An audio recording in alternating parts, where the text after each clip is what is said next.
Friends, welcome to my channel mathsstudy.com। Channel पर नए हैं तो चैनल को सब्सक्राइब कीजिए, बेल आइकन को प्रेस करके ऑल पे क्लिक कर लीजिए, जिससे समय समय पर वीडियो की नोटिफिकेशन आपको मिलती रहेगी। आज हम प्रश्नावली 3.4 प्रश्न है 1 के तीसरे भाग को करेंगे। इससे पहले की वीडियो आप लोगों ने नहीं देखा है तो mathsstudy.com के प्ले लिस्ट से देख सकते हैं। वीडियो अच्छी लगे तो लाइक कर दीजिएगा, ज़्यादा से ज़्यादा शेयर कीजिए और कमेंट कीजिए। वीडियो में कोई डाउट है तो मुझे ज़रूर बताइएगा। चलिए इस वीडियो को शुरू करते हैं।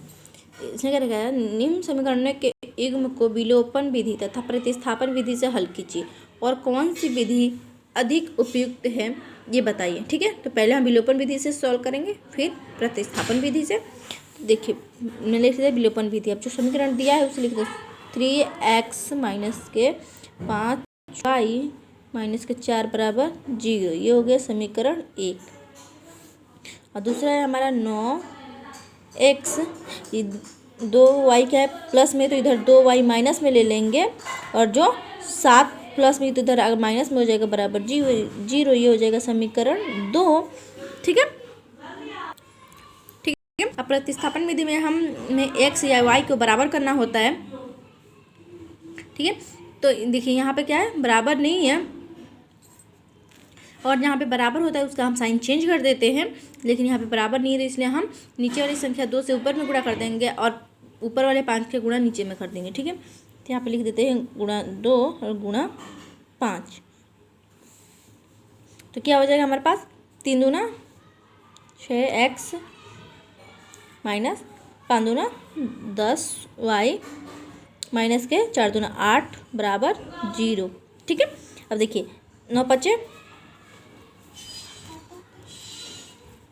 45x माइनस 5 दूना 10y माइनस 7 दूना 7 5 35 बराबर 0। ठीक है, ये वाला हमारा क्या है, नया समीकरण।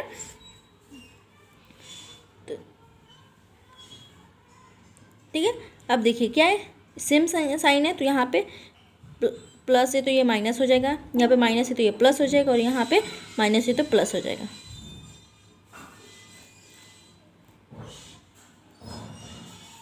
चाहे तो आप इसे बराबर से पहले भी ले सकते हैं, कोई फ़र्क नहीं पड़ेगा। ऐसे देखिए ये रहा, तो इसी को वैल्यू नहीं रखी और इसे हम काट देंगे। ठीक है, इसे चलिए मैं काट देती हूँ। ठीक है, तो अब देखिए यहाँ पे 10y से 10y तो कट जाएगा हमारे पास, तो हमारे पास बच जाएगा 6 में से 45 को माइनस करेंगे तो माइनस का क्या बचेगा 39x प्लस है तो बराबर, और 8 में से 35 क्योंकि यहाँ पे प्लस है तो माइनस आ जाएगा, तो ये बचेगा माइनस का 27। तो यहाँ पे हो जाएगा x बराबर, क्योंकि माइनस से माइनस कट जाएगा तो x बराबर 27 बट्टा 39। तो 3 से कट जाएगा 39 और 9 त्रिका 27। ठीक है, तो x बराबर 9 बट्टा 13। अब यहाँ पे लिख लेते हैं हम कि कैसे किया हमने। समीकरण 1 में 2 से तथा समीकरण 2 में 5 से गुणा करने पर, ठीक है, यहाँ पे क्या क्या हमने घटाने का काम किया, तो यहाँ पे लिख देते हैं घटाने पर। ठीक है, अब इस x का मान हम समीकरण 1 में रख देंगे, तो x का मान समीकरण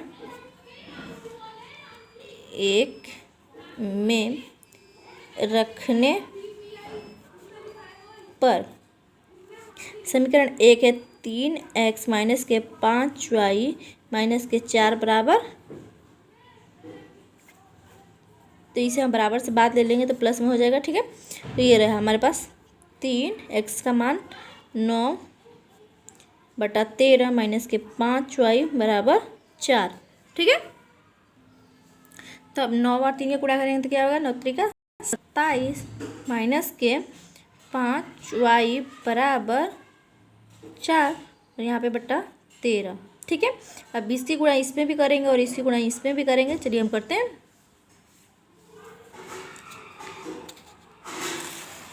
तो माइनस के 5y बराबर पहले ले लेते हैं और उसके बाद बच गया था हमारे पास क्या, 13/27 को। तो 4 माइनस के 27/13। ठीक है, तो यहाँ पे एक मानकर क्रॉस गुणा कर देंगे तो ये हो जाएगा 5y बराबर 13 चौका 52 माइनस के 27 से कम 27।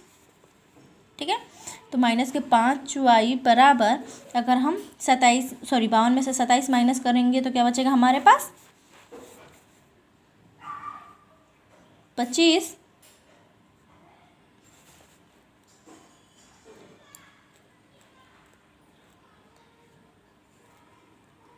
ठीक है, क्योंकि देखिए यहाँ पे भी 13 रहेगा। ठीक है, क्योंकि इसकी 13 कम 13 सेम रह गया और इसकी यहाँ पे आ गया 13। ठीक है, तो अब 13 × 5 = 65 यहाँ पे आ जाएगा। माइनस का 65y बराबर 25। ठीक है, तो यहाँ पे रख देते हैं हम y बराबर 25 और नीचे माइनस का 65। तो अभी से हम काट देते हैं। 13 × 5 = 65, अब 50 25। ठीक है, अब देखिए y बराबर, क्योंकि ये देखिए यहाँ पे माइनस में था, कभी भी माइनस में नीचे आंसर नहीं होता तो ये ऊपर हो जाएगा माइनस के 5/13। ठीक है, अतः x बराबर 9/13 और y बराबर माइनस के 5/13। ठीक है, अब हम प्रतिस्थापन विधि से करते। ठीक है, ये समीकरण था जो मैंने उतार लिया। अब समीकरण 1 से आगे चलते हैं हम। समीकरण 1 से, ठीक है, तो क्या है, 3x माइनस के 5y बराबर के 4। 3x बराबर 4 और 5y क्या है माइनस में, तो इधर आकर 5y प्लस में हो जाएगा।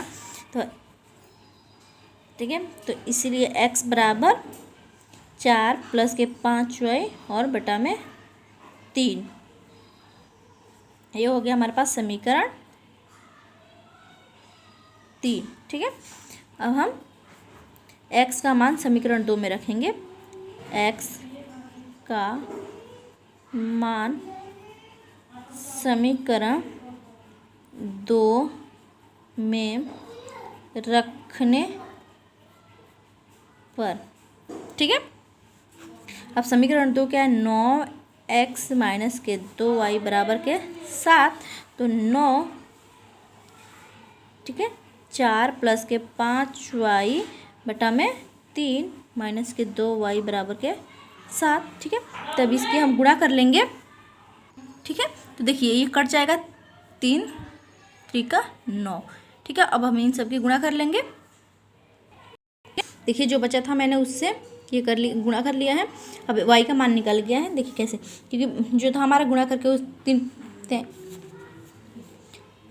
देखिए मैं दिखा देती हूँ। ठीक है, देखिए मैंने ये रहा, 3 से 3 काट दिया था तो हमारे पास बच गया था ये। ठीक है, तो ये भी 4 3 12 प्लस के 15 का y माइनस के 2y बराबर के 7। ठीक है, तो 15 में से माइनस करेंगे 2y तो क्या हो जाएगा हमारे पास 13y प्लस के 7 का 7 लिख दिया और माइनस, क्योंकि प्लस में 12 था तो माइनस में इधर आ गया। तो 13y बराबर माइनस के 5 और y बराबर माइनस के 5/13। ठीक है, अब हम y का मान समीकरण 3 में रखने पर। ठीक है, अब समीकरण 3 क्या था हमारे पास, x बराबर 4 प्लस के 5y और बटा में 3। तो x बराबर 4 प्लस के 5 गुणा माइनस के 5/13 और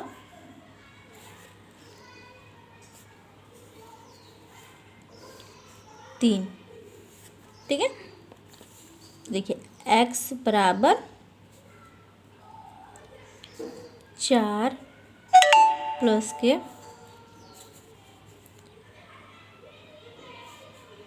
25, ठीक है, तो माइनस का क्या हो गया 25 और 13 बटा में 3, ठीक है, तो 13 चौका 52 माइनस के, क्योंकि प्लस माइनस माइनस होगा तो इसलिए 25 और 13 बटा का 3, ठीक है, तो x बराबर 52 में से 25 माइनस करेंगे तो 27 बचेगा, तो 13 और बटा का 3, ठीक है। अब यहाँ पे हम 1 मान लेंगे तो 3, 1 को हम ऊपर गुणा में कर देंगे और 3 को नीचे भाग में कर देंगे, ठीक है। तो चलिए करते हैं, x बराबर 27 बटा में 13 गुणा 1 गुणा बटा 3, ठीक है, 1 को ऊपर कर दिया 3 को नीचे कर दिया, तो x बराबर ये कट जाएगा 9 त्रिका 27, ये हो जाएगा 9 एकम 9 और 13, ठीक है, तो x का मान आ गया 9 बटा 13। तो यहाँ पर लिख देते हैं अतः, ठीक है, अतः x बराबर 9 बटा 13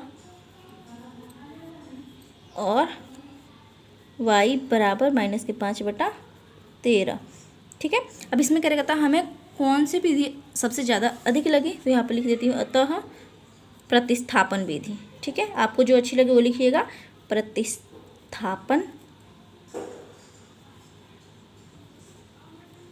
विधि, ठीक है, क्योंकि मुझे बहुत आसान लगी ये। आपको जो भी वीडियो अच्छी लगी है उससे आप लिख सकते हैं, यही हमारा फाइनल आंसर है। आई होप आपको ये वीडियो अच्छी लगी हो। चलिए मिलते हैं नेक्स्ट वीडियो में, तब तक के लिए गुड।